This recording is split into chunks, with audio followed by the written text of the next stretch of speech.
हूँ।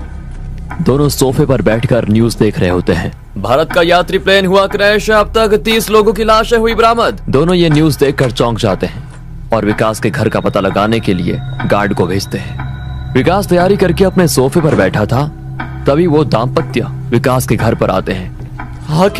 आखिर आप मुझे मिल ही गए। आपने मेरी और मेरी पत्नी की जान बचाई। मैं सदा आपका आभारी रहूंगा। मैं नहीं जानता था सच में कि आप इतने बड़े ज्ञानी हो। विकास उनकी तरफ देखकर कहता है, मैं सब जानता हूँ क्या हो रहा है, क्या होने वाला है। विकास ने घर से मंदिर हटवा दिया था। इसी बात पर नेहा और विकास का झगड़ा हुआ, लेकिन अहंकार में चूर विकास अब किसी की नहीं सुनता था। अब लोग विकास को अंतर्ज्ञानी बाबा के रूप में जानने लगे थे। कुछ ही महीनों में विकास शिंदे का नाम दूर दूर तक फैल गया। सैकड़ों लोग अपना भविष्य जानने उसके पास आने लगे।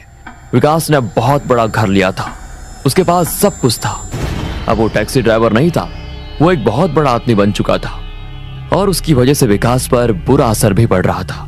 जहां बड़ी बड़ी हस्तियां अपने प्रश्न लेकर उसके पास आते थे और इसके बदले वो लोग विकास को बहुत सारा पैसा देने लगे। विकास के पास सब कुछ था और उसी की वजह से अहंकार ने उसे जकड़ लिया था। लोग दरबार में विकास के आने का इंतजार कर रहे थे। थोड़ी देर में विकास भी दरबार में पहुंचा।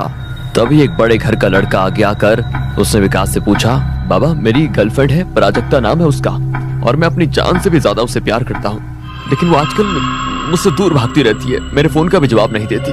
विकास ने उसे हाथ से इशारा करते हुए रुकने के लिए कहा और आंखें बंद कर ली। जैसे ही विकास ने अपनी आंखें बंद कर ली, कर्ण पिशाचिनी उसके कान में कुछ फुसफुसाई और विकास